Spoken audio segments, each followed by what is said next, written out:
నుంచి ఒక ప్రోమో విడుదలైంది. ఆ ప్రోమోని కానీ మనం ఒకసారి చూసుకున్నట్లయితే వీకెండ్లో నాగార్జున గారు అయితే బిగ్ బాస్ స్టేజ్ మీదకి గ్రాండ్ ఎంట్రీ అయితే ఇవ్వడం జరిగింది. మనం ఎదురు చూసిన వీకెండ్ అయితే రాకనే వచ్చేసింది. ఇంక వచ్చి రాగానే నాగార్జున గారు నిఖిల్కి కోటింగ్ మొదలు పెట్టేశారు.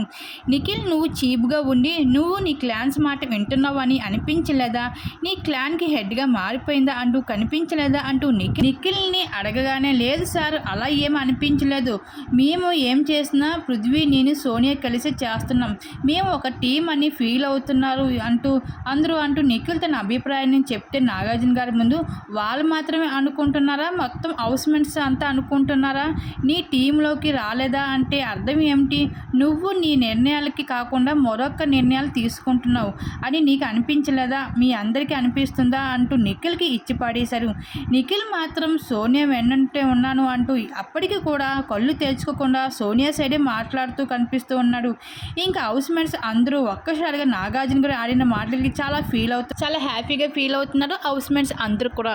ఈ విధంగా బిగ్ బాస్ హౌస్లో నిఖిల్ సోనియా వల్ల అయితే చాలా నెగిటివ్ని అయితే సంపాదించేసుకుంటున్నాడు నిఖిల్. తను ఈ విధంగా ఉంటే మాటకి తన విన్నింగ్ రేస్లో అయితే ఉండకపోవచ్చు నిఖిల్. మరి నిఖిల్ కోసం మీరేమనుకుంటున్నారు? మీ అభిప్రాయాన్ని తప్పకుండా కామెంట్స్ షేర్ చేసుకోండి.